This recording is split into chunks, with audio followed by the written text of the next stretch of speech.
we'll continue the lesson. I can't climb trees anymore. Do you want to climb it again? My parents won't mind. No, not after climbing the garden wall. Let's just sit here for a few minutes and talk. I mentioned the jackfruit tree because it was my favorite place. Do you think that thick branch stretching out over the roof? Halfway along its base, a small hole in which I used to keep some of my treasures. What kind of treasures? So the girl is asking whether he will never mind to climb. So she's telling that her parents will never mind, and at last the narrator is very happy seeing the jackfruit tree. He just says that he has some treasures in the hollow of the tree. You'll see what treasures they are. Oh, nothing very valuable. Marbles I had won. A book I wasn't supposed to read. Few old coins I had collected. Things came and went. I was a bit of a crow, collecting bright things and putting them away. There was my grandfather's iron cross. So he's telling valuable things are there. Marbles he has collected, a book which he was not supposed to read in that age. Old coins he had collected. Then things came and went there, he's telling. Then at last he's coming to the point that I had my grandfather's iron cross too. Well, not my grandfather's exactly, because he was a British, and the Iron Cross was a German decoration awarded for bravery during the war, the First World War. When my grandfather fought in France, he got it from a German soldier. It was not actually my grandfather's, it was a German soldier. He was just fighting and got award for bravery. So again he got it from my grandfather got the Iron Cross from a German soldier. Do you still have it? No, he said, looking her in the eyes. I left in the jackfruit tree. Left in the tree.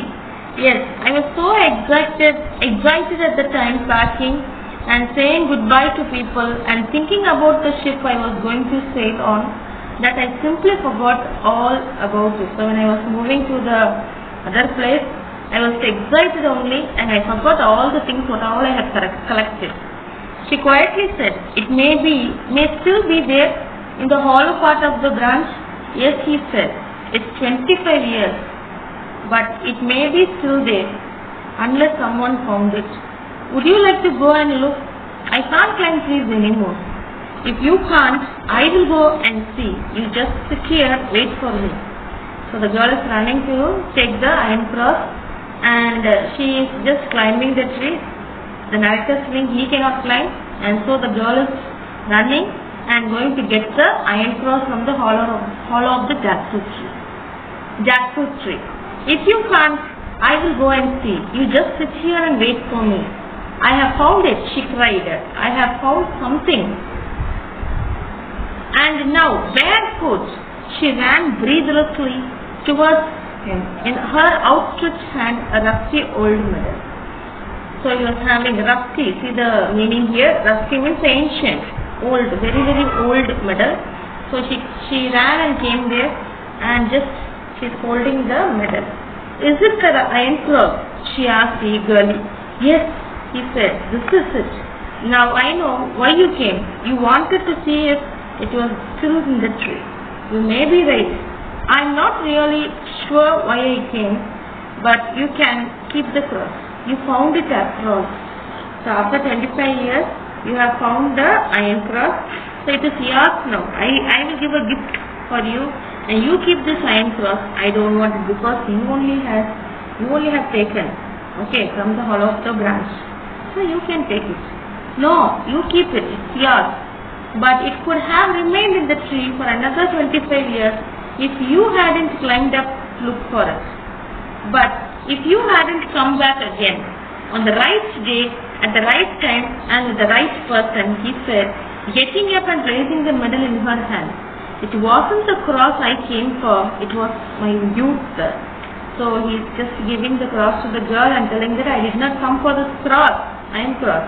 It was just, I came to just I came to see my youth days. I came to remember my youth days here. She didn't understand that, but she walked with him to the gate and waited. Where the road turned, he looked back and waved to her. Then he quickened his step and moved briskly towards the bus stop. So this girl did not understand what the narrator told.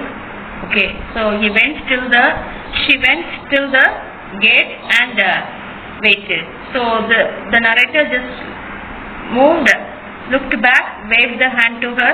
Then he walked very briskly. Okay, quicken means very fast.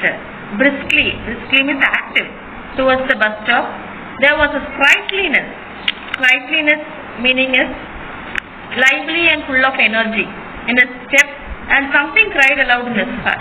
So he was very sprightliness meaning is very, very active and lively there. And the mango scented summer breeze made the blood course in his veins.